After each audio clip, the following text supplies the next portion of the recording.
who trains Leslie Ann and who trains Kevin on the show as well, and he was like, Dom, and Leslie Ann, Kevin, they do men's health, they do women's health. I need you to do it.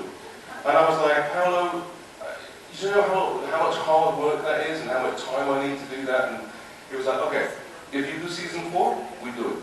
And I was like, all right, okay. So when we got cancelled, the one sort of silver lining was like, well, at least I don't have to do that. And then we got picked up by Netflix. I don't know if you know that. And literally the first call I got was from Paolo going, are you ready? I basically broke the news before Fox did. Because I just thought, oh, cue Fox.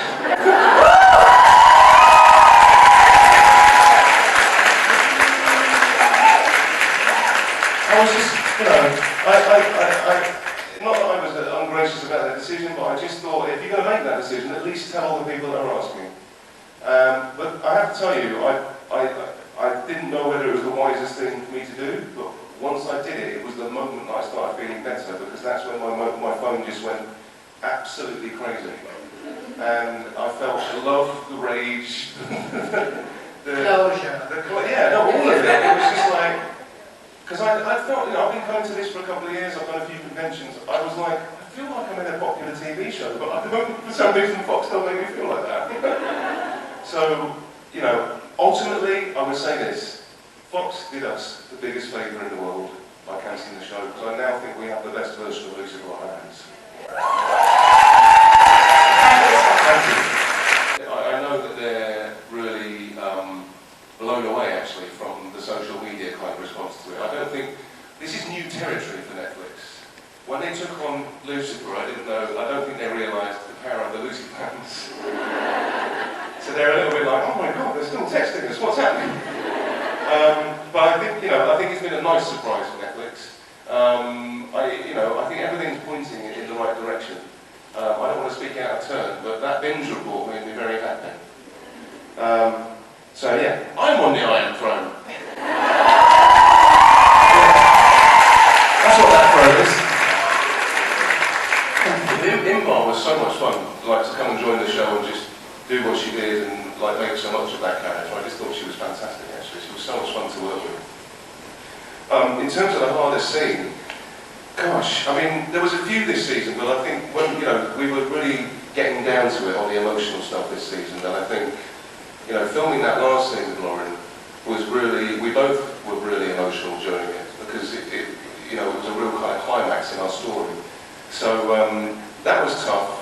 I mean, gosh, I enjoy going to work every day on Lucifer because there's so many different things to do.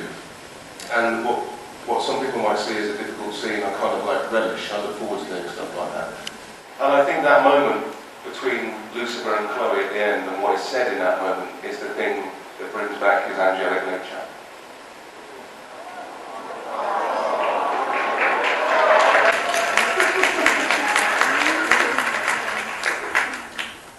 There you go. She's great, she's the first woman, but then she becomes like the crazy ex-girlfriend. I was like, that's great, let's go with that. But no, I mean, I wouldn't change that because Inbar was fantastic. I think that story was great, but yeah, difficult question. I wouldn't change anything about this season. I thought it was, honestly, I really enjoyed this season. We only had 10 episodes now, so in order to kind of service everything that we want to do in the show, I think, as much as it would be tempting to do a song every week, I think we need to, how do I say it? We need to pick our battles. So I think we wanted to do a song, and you know, it's always trying to find the right place to do it. So we thought we'd open with that. But the dance thing at the end, that came out of Little Lee's head. She'd seen that movie, 500 Days of Summer. Do you know that movie? Yeah, well, you did. And there's a sequence in that which is about someone being in a great mood and like everyone, you know, like flash mobbing and doing all that sort of stuff. And everybody was like, I really want to open an episode like that. So that's where that came from. And I have to say, that is the most fun I've ever had at work that day. The technology has advanced a lot in the last few years, even since we started shooting the show. So when it comes to shooting a scene where he is devil face or devil body, we shoot it without any CGI, we shoot it as a normal scene. So when they edit it, they can come back to the bits where it's just my face without and then there'll be like a break in filming, and it didn't take too long actually, it takes about 20 minutes to put all the dots on, and then we come back and we just film the scene again. But this year, with the dots on the face, they were able to kind of track my expressions as well as Tom, and then put them onto the devil face. So, I don't know if you noticed, but the devil face was a lot more expressive this year. We've only seen the face and all that sort of stuff so far. I was really excited about that prospect. So I kind of, I sat down with Joe and Ildi and we sort of talked about how we were going to physicalise this character and take it from, you know, the page onto the screen. And I just thought, you know, it was a lot kind of, we went a lot further than I expected us to go, to be honest. But for the betterment of the show, I think it just, it was a nice surprise that that's the direction we were going in. But it was, when I saw the artwork for the devil, and then when I saw it on screen afterwards, I was like, oh God, this is really good. Oh. There's no body makeup, because that is all CGI. Yeah. The only body makeup I have is on my bum. Just, you know, to get a bit of shading in there and get it a shave. Contouring. Yeah, contouring, exactly. Yeah. How will I create the perfect character death? I don't know. I mean, I think if I was thinking about the very end of Lucifer, when we end the very end of Lucifer, I've had many thoughts about how we do that. But I think it ties in with the fact that I've always had this thought. Have you seen the movie Charlie and the Chocolate Factory?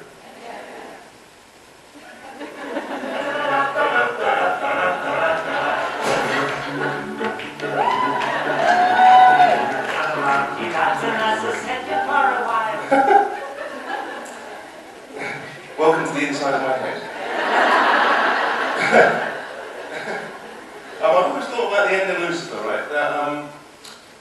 So in Charlie and the Chocolate Factory, there's that beautiful moment in the first one with Gene Wilder, not the one with Johnny Depp. And that moment where he's really mean to Charlie at the end, and Charlie's about to leave, and then he goes and puts that gobstopper on. And then Gene Wilder's face lights up, and he goes, "You won, Charlie." He goes, "Charlie, you won." And this whole thing comes about, basically he's passed this test that Willy Wonka was doing for him. I always kind of feel like the end of Lucifer would be that Lucifer somehow has passed the test that Dad has put in front of him. And I think that test is obviously something to do with Chloe, it's something to do with love, and it's something to do with redemption and forgiveness. So I think all of that will tie in at some point with hopefully, with the end of, when we get to the end of our show. And the principle of religion and the goodness that comes out of religion, and I think that's all good. But the divisiveness and all that sort of stuff that comes out of it, that's human stuff. That's not about spirituality or anything like that. And you know, my personal take on it now is that it all lives within inside each one of us. Our choices and the way we are with people and our actions, and you know, to suggest that something outside of your body made you do something bad, I don't buy that anymore. It's like, you did it. Yeah. So what are you going to do about making it better? I think that a lot of the season 3, season 4 thing was about the emancipation of Maze away from her relationship with Lucifer. And he's like, I no longer need you to be the person you are. But that, weirdly for Maze, that's how she identifies herself. Like she only knows herself as that. So finding who she is outside of that relationship becomes her challenge on her now. So I don't know where it's going to go with Maze, but I'm sure she'll kick some ass while she does it. Probably. We need another Lucifer Maze fight, don't we? That's what we need. Yeah. Oh, all right. She's really scary, Leslie Amber. I don't even know. But yeah, we had some very sort of slimline fitting suits, and I think, well, I at least split a pair of trousers every episode. And it was, I didn't have to do much. It'd be like just one move in the wrong direction. It's like, oh, it's gone again. Bit of a loose gusset. But yeah, I got back, so beautifully all my suits are tailored for me on Lucifer. And then I went through this kind of slight body transformation between season 3 and season 4.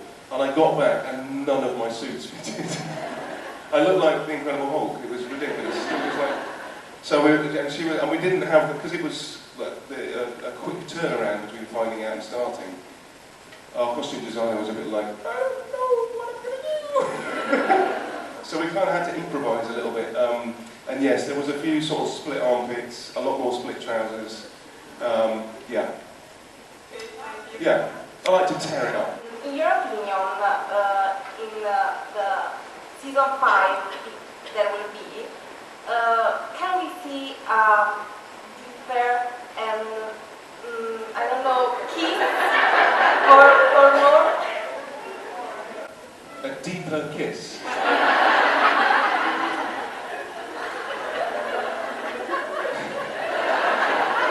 As in, like, physically deeper, like, it needs to be further down her esophagus. Because I've got quite a long tongue, so challenge accepted. I don't know how Lauren will feel. She'll be like gagging, going, oh.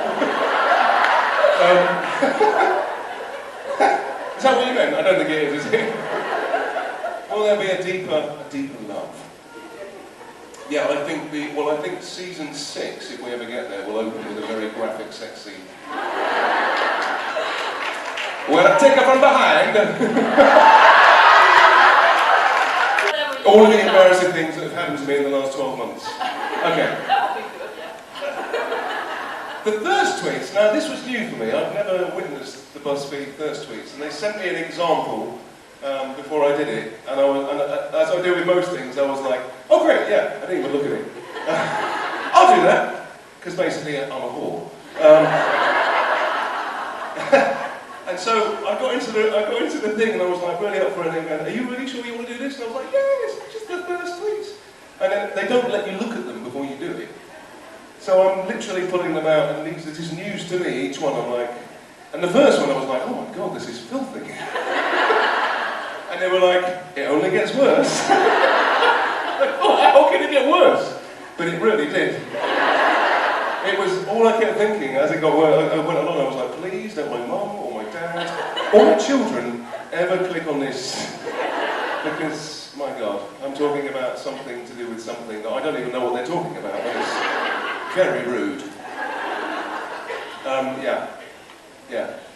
But basically, when we went back to do this season, I was like, I'll do whatever it takes to get people to watch the show.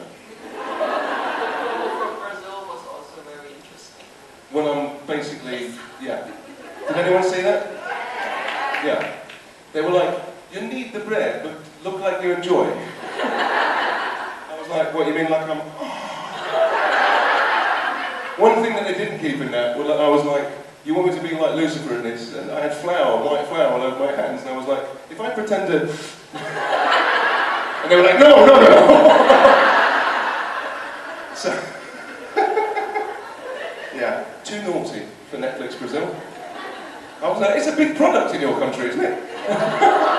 Oh, come on. Not just about cursing, but also just everything. You know, we do have a new playground, and there are different boundaries, and we could do different things.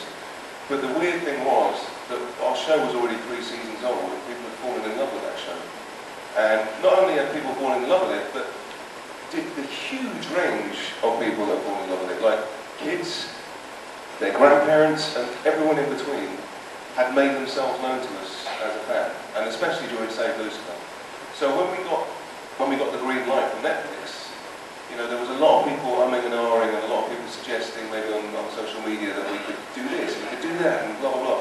But it's not like, I was like, well, Lucifer doesn't suddenly have Tourette's. It's not Deadwood. What are we doing here? And I think one of the reasons that the show had that broad appeal was because we didn't go too far. We had to stay within those restrictions, but it meant that we could be cheeky, we could be suggestive, but we couldn't be vulgar, and we couldn't be gratuitous when it came to like violence and stuff. But I think that's sort of in keeping with the character of Lucifer, because he is suggestive and cheeky. He doesn't go all the way, and the audience are kind of in on that joke. And so that's why the show like appealed to so many people. So we didn't want to alienate any of our audience, just because we moved to a new home and we could do what we wanted. But what we did do is we had a little bit of fun in the moments where we could push it. Like, my bum. And my bum again. Lucifer's liver, for obvious reasons. And a really boring answer, and I never like getting political, but I just can't help myself these days because the world's in a proper state. I would like my country to sort its shit out. Good. Because I love being European. Yeah. And I'd like America to really sort its shit out. Because the American that I know and the American people I know, he is not their president. He does not represent those people.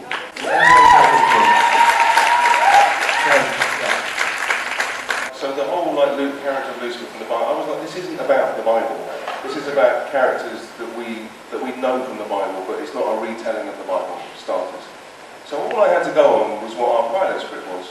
And the character of Lucifer for me in that was really realised on the page because Tom Ellis, who wrote it, it was like, I read it and it was literally, it was like an architect reading a blueprint. I was just like, okay, I get this. This is how I want to do it. This is where I want to start. And then of course, you know, just through the process of doing it for a long time, you get more and more comfortable making that transition into that character. You just somehow get to know that character. Because you're weirdly forming the character, but at the same time going, yeah, that seems right, and that seems right, and that doesn't seem right.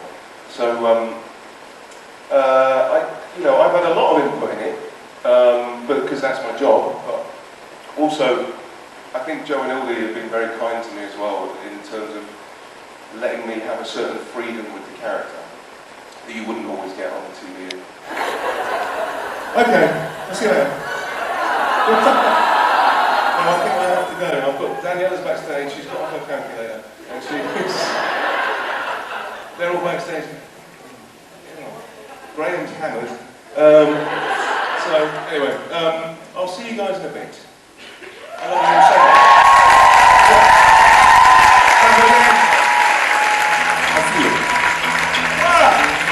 Well, it's been quite a 12 months.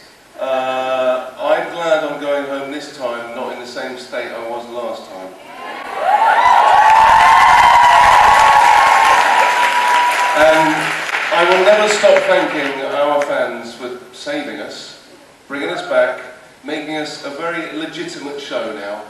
And I've got a feeling we might get a season 5, and hopefully Danielle will have me back next year.